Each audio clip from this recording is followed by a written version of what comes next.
नमस्कार दोस्तों, आज 29 नवंबर और इस वीडियो में हम बात करने वाले हैं एक आने वाले आईपीओ के बारे में, जो है बर्गर किंग का आईपीओ, जो कि आपको 2 दिसंबर को यहाँ पे ओपन होता हुआ दिखाई दे सकता है।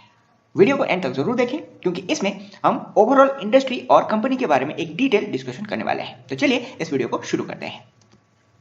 सबसे पहले अगर हम इंडियन फूड सर्विस मार्केट की ओर देखें तो इसे accounting transparency, organised operation with quality control और आउटलेट पेनिट्रेशन के बेसिस पे यहाँ पे ओवरऑल 2 कैटेगरीज में डिवाइड किया गया है, जो है ऑर्गेनाइज्ड सेक्टर और दूसरा है अनऑर्गेनाइज्ड सेक्टर।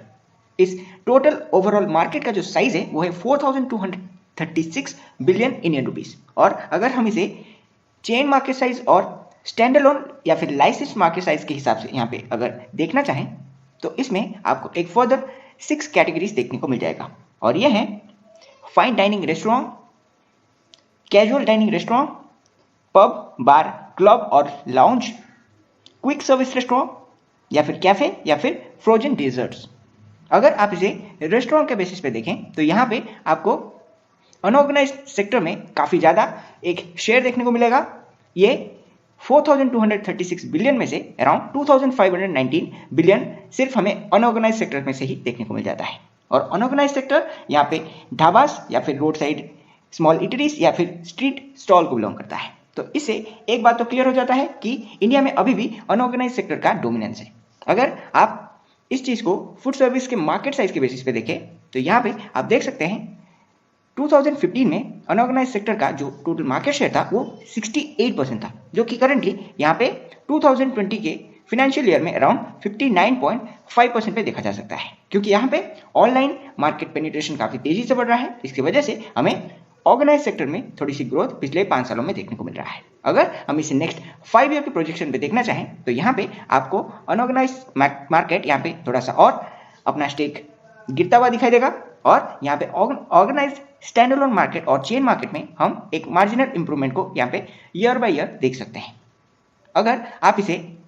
वैल्यूएशन के मुताबिक देखें तो यहाँ पे 2015 में ये 2865 बिलियन पे था, जो कि करंटली हमें 4236 बिलियन पे यहाँ पे देखने को मिल जाता है। और इंडिया का जो ओवरऑल फूड सर्विस मार्केट है वो आपको यहाँ पे 2025 के फिनेंशियल ईयर तक 6505 बिलियन इंडियन रुपी तक यहाँ पे ग्रो होता हुआ दिखाई दे सकता है। इसके बाद अगर हम कोविड-19 के इम्पैक्ट को यहाँ पे देखें तो यहाँ पे हमें Q3 2020 के बाद यहाँ पे कोविड-19 की वजह से यहाँ पे फूड सर्विस मार्केट में एक सिग्निफिकेंट डाउनसाइड देखने को मिल रहा है। सबसे ज़्यादा हम यहाँ पे Q1 FY21 में काफ़ी बड़ा इम्पैक्ट को यहाँ पे देख सकते हैं। इसके बाद अनलॉक फेज स्टार्ट होने की वजह से डिमांड में तेजी हमें देखने को मिल रहा है, और काफ़ी जल्द हम Q4 2021 के बाद यहाँ पे इसे प्री कोविड लेवल तक यहाँ पे पहुँचता हुआ एक्सपेक्ट कर सकते हैं। अगर अनऑर्गेनाइज्ड मार्केट के बारे में बात किया जाए तो ये 2015 से 2020 के बीच में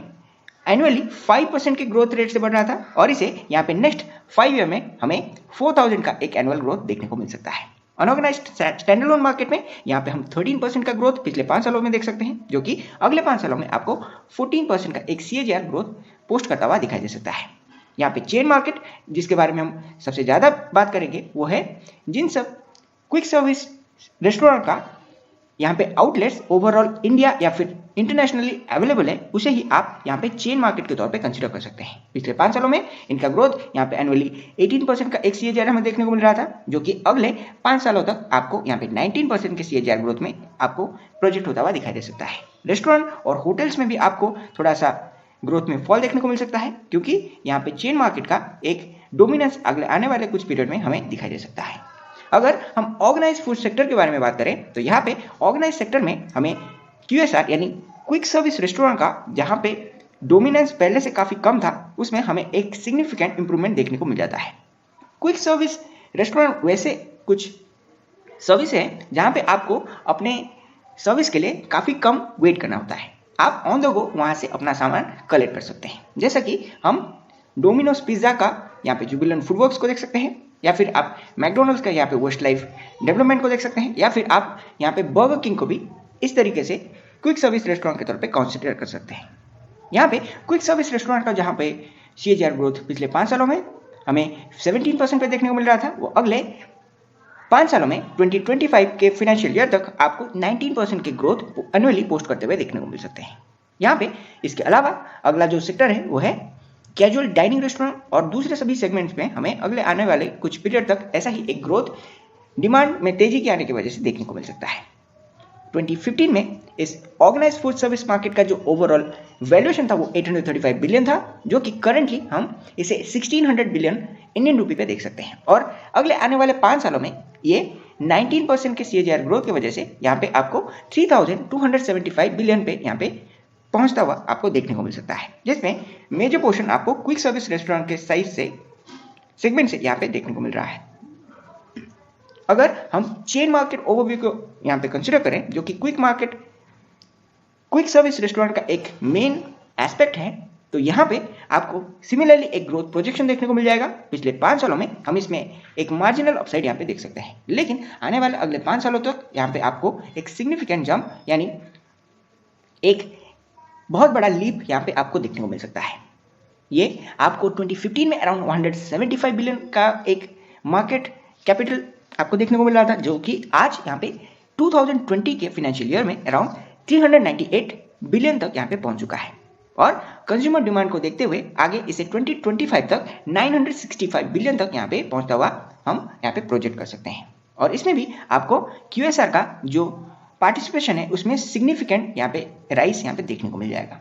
अगर इस चीज को आप इस IPO के पर्सपेक्टिव से देखना चाहें, तो इस IPO का जो ऑब्जेक्टिव है वो है कंपनी का नए यहाँ पे रेस्टोरेंट को ओपन करना, और इसके अलावा कॉर्पोरेट पर्पस को फुलफिल करने के लिए, मेनली अपने डेट को रीपे करने के लिए यहाँ पे बर्गर किंग अपना IPO लाने वाली है। इस 810 करोड़ के टोटल IPO में से कंपनी अराउंड 450 करोड़ अपने डेट को रीपे करने में यूज करने वाली है। अगर बिजनेस स्ट्रेटेजीज के बारे में बात किया जाए, तो यहाँ पे कंपनी अपने पोर्टफोलियो को यहाँ पे एक्सपेंड करना चाहती है, और इसका जो ओवरऑल प्रोडक्टिविटी है और ऑपरेशनल एफिशिएंसी है उसे भी यहाँ पे कंपनी एनहांस करना चाहती है। और यहाँ पे अपने एसेट पोर्टफोलियो और कैपिटल स्ट्रक्चर को यहाँ पे ऑप्टिमाइज करते हुए ये अपने कंपनी का जो ओवरऑल फाइनेंस है और मार्केट में जो इसका स्टेट है उसमें भी ये एक इंप्रूवमेंट यहाँ पे लाना चाहती है। अगर कंपनी के कॉम्पिटिटिव स्ट्रेंथ्स के बारे में बात किया जाए, तो यहाँ पे कंपनी का कस्टमर वैल्यू प्रोपोजिशन काफी स्ट्रॉन्ग माना जा सकता है, और यहाँ पे कंपनी के पास बर्गर किंग का एक्सक्लूसिव फ्रेंचाइज राइट इंडिया के लिए अवेलेबल है। कंपनी का कस्टमर लॉयल्टी भी काफी स्ट्रॉन्ग है, और इसका वर्टिकली स्केलेबल सप्लाई चेन यहाँ पे काफी स्ट्रॉन्ग यहाँ पे देखा जा सकता है। कंपनी का मैनेजमेंट यहाँ पे काफी प्रोफेशनल और एक्सपीरियंस्ड है, जो कि आगे आने वाले टाइम में यहाँ पे और भी ज्यादा रेस्टोरेंट ओपन करके यहाँ पे अपना ग्रोथ मार्केट में हासिल कर सकते हैं। अगर हम कुछ क्वालिटेटिव फैक्टर्स के बारे में बात करें जिसके बेसिस पे यहाँ पे इस IPO के प्राइसिंग को डिसाइड किया गया है, उसमें इसका जो नेशनल फ्रेंचाइजी राइट को सबसे ऊपर देखा जा सकता है, और इसके अलावा यहाँ पे हम strong customer proposition, brand positioning और vertical managed and scalable supply chain को अगले कुछ इंपॉर्टेंट फैक्टर्स की तरह देख सकते हैं। Operational quality, people centric operation culture और इसके इफेक्टिव टेक्नोलॉजी सिस्टम को भी इसका एक अदर एस्पेक्ट की तरह यहाँ पे देखा जा सकता है। यहाँ पे कंपनी और भी कई सारे रेस्टोरेंट आने वाले टाइम पे ओपन करना चाहती है, और 2026 तक ये around 600 to 700 new burger king के आउटलेट और अक्रॉस इंडिया यहाँ पे ओपन करने वाली है। यहाँ पे कंपनी का जो ओवरऑल मैनेजमेंट है वो एक्सपीरियंस्ड, पैशनेट और अपने काम के ऊपर काफी ज्यादा प्रोफेशनल है, जिसकी वजह से आगे इस कंपनी का फ्यूचर हमें ब्राइट दिखाई दे सकता है। अगर इसके फाइनेंशियल्स के ऊपर नजर दिया जाए, तो यहाँ पे पिछले कुछ सालों के एनुअल डेटा में आपको इसमें एक मार्जिनल ग्रोथ देखने को मिलेगा, लेकिन अभी भी कंपनी एक लॉस मेकिंग कंपनी की तरह हमें दिखाई दे रहा है। इसका जो प्रॉफिट आफ्टर टैक्स है वो हमें फाइनेंशियल ईयर 2020 में अराउंड 765 करोड़ का एक लॉस दिखाई दे रहा है। 765 मिलियन या फिर 76.5 करोड़ का एक लॉस हमें दिखाई दे रहा है, जो कि हमें सितंबर 2020 का यहाँ पे जो क्वार्टरली रिजल्ट है उसमें भी हमें अराउंड 118.9 करोड़ का एक लॉस देखने को मिल जाता है, क्योंकि यहाँ पे कोविड-19 की वजह से सभी जगह लॉकडाउन है और कंज्यूमर डिमांड में गिरावट आने की वजह से यहाँ पे ये प्रॉफिट में गिरावट आगे भी यहाँ पे देखने को मिल सकता है। अगर पिछले 3 सालों का जो रिटर्न ऑन नेटवर्क को देखा जाए, तो यहाँ पे भी एक नेगेटिव रिटर्न ऑन नेटवर्क को देखा जा सकता है। ये 31 मार्च 2016 में अराउंड 15% पे था, जो कि 2018 आते आते यहाँ पे हमें रिटर्न ऑन नेटवर्क भी अराउंड 19.55% पे देखने को मिल जाता है। अगर इसके कुछ कॉम्पिटिटिव पीयर्स के बारे में बात किया जाए, तो इसके जो कॉम्पिटिटर्स हैं वो काफ़ी पहले से वेल एस्टेब्लिश्ड है, जिसमें हम जुबिलेंट फूडवर्क्स जो कि डोमिनोज पिज्जा का यहाँ पे इंडिया में फ्रेंचाइजी ओन करता है वो सबसे ऊपर आता है। इसके अलावा हम मैकडोनल्ड्स का जो फ्रेंचाइजी इंडिया में ओन करता है वेस्टलाइफ डेवलपमेंट लिमिटेड के बारे में भी जानते हैं। तो इसका सीधा मुकाबला इन दो कंपनीज के साथ है। यहाँ पे अगर इसके फेस वैल्यू के बेसिस पर बात किया जाए तो बर्गर किंग का जो फेस वैल्यू यहाँ पे डिसाइड किया गया है वो है 10 रुपीज़ का, और यहाँ पे अगर बेसिक ईपीएस को देखा जाए तो जुबिलेंट फूडवर्क्स का current EPS earning per share around 24.23 rupees है, जो कि इसका एनुअल ईपीएस है। वेस्टलाइफ डेवलपमेंट का यहाँ पे एनुअल ईपीएस 2.59 रुपीज़ है, लेकिन यहाँ पे हम बर्गर किंग के केस में एक नेगेटिव ईपीएस को देख सकते हैं, यानी कि कंपनी अभी भी यहाँ पे लॉस मेकिंग कंपनी है। अगर इसके पी रेशियो को देखा जाए तो क्योंकि ये एक लॉस मेकिंग कंपनी है तो करेंटली इसका कोई भी पी अवेलेबल नहीं है, लेकिन हम जुबिलेंट फूडवर्क के केस में यहाँ पे एक हाई एक्सपेंसिव पी वैल्यूएशन को यहाँ पे देख सकते हैं। लेकिन ये वेस्टलाइफ डेवलपमेंट के केस में इवन फर्दर हमें काफ़ी ऊपर देखने को मिल रहा है, जो कि 134 के ऊपर है। अगर रिटर्न ऑन नेटवर्थ के बारे में बात किया जाए तो यहाँ पे जुबिलेंट फूडवर्क्स का रिटर्न ऑन नेटवर्थ यहाँ पे 25% से भी ज़्यादा है, जो कि वेस्टलाइफ डेवलपमेंट के केस में हमें यहाँ पे अराउंड 6.91% पे देखने को मिल जाता है। और बर्गर किंग के केस में हमने जैसा कि पहले भी बात किया, ये अभी भी हमें नेगेटिव 15% पे देखने को मिल रहा है। अगर हम इनका जो बुक वैल्यू के बारे में बात करें तो करंटली इसका बुक वैल्यू यानी NAV 9.42 रुपीज़ है, और हम जुबिलेंट फूडवर्क के केस में यहाँ पे इसे 95.45 रुपये पर शेयर के रेट पे देख सकते हैं, और वेस्टलाइफ डेवलपमेंट के केस में इसे 37.47 पे देखा जा सकता है। तो करंटली इसका जो मार्केट में डोमिनेंस है वो काफ़ी नीचे हमें दिखाई देता है। अगर इसके IPO डिटेल्स के बारे में बात किया जाए तो IPO का जो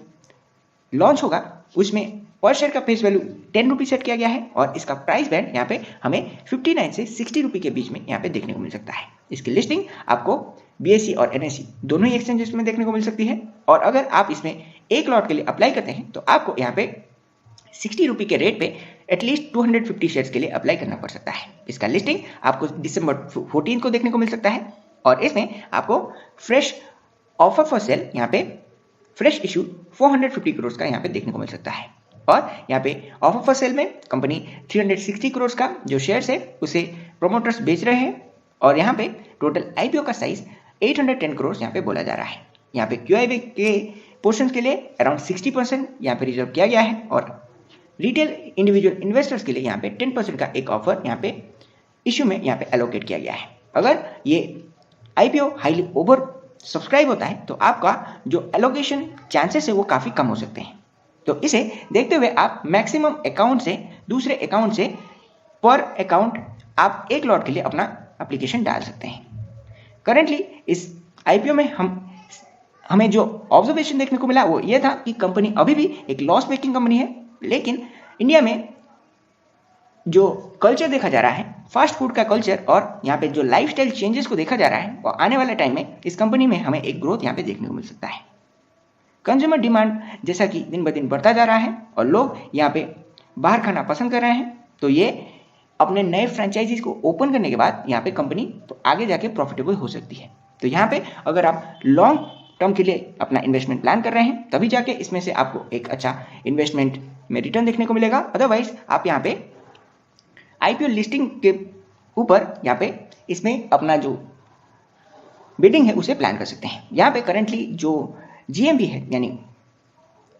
प्रीमियम यहाँ पे अवेलेबल है वो अराउंड 30 से 32 रुपये पर शेयर के रेट पे अवेलेबल है। तो यहाँ पे आपको मार्केट में अगर जब ये लिस्ट होगा उस केस में आपको अराउंड 60 to 70% का एक प्रीमियम यहाँ पे देखने को मिल सकता है। तो आप ज़रूर इस IPO में अप्लाई करें, क्योंकि इस IPO में काफ़ी ज़्यादा सब्सक्रिप्शन यहाँ पे रिटेल इन्वेस्टर्स के ओर से होने वाला है, और इसे अगर आपको कोई भी एलोकेशन होता है तो आपका जो लिस्टिंग डे में गेन है वो अराउंड 60 to 75% के बीच में यहाँ पे आपको देखने को मिल सकता है। तो इसी के साथ हम इस वीडियो को एंड करते हैं। अगर वीडियो अच्छा लगे तो इसे जरूर लाइक करें और अपने दोस्तों के साथ इसे जरूर शेयर करें, क्योंकि इससे उन्हें ओवरऑल फूड इंडस्ट्रीज के बारे में यहाँ पे एक डिटेल जानकारी मिल सके, और कंपनी का जो ओवरऑल स्ट्रक्चर है और फाइनेंशियल फिगर्स है उसे देखते हुए वो आगे इस IPO में अपना जो बिड है उसे प्लान करने के बारे में एक सही डिसीजन ले सकें। तो तब तक के लिए चैनल को जरूर सब्सक्राइब करें और नोटिफिकेशन बेल पे ऑल को सिलेक्ट करें, क्योंकि हम डेली बेसिस पे आपके साथ ऐसे ही स्टॉक मार्केट, पर्सनल फाइनेंस और दूसरे इन्वेस्टमेंट डिसीजन रिलेटेड वीडियोस आपके साथ शेयर करते रहते हैं। तो तब तक के लिए मैं मिलूंगा आपको अगले वीडियो में, and finally thanks for watching.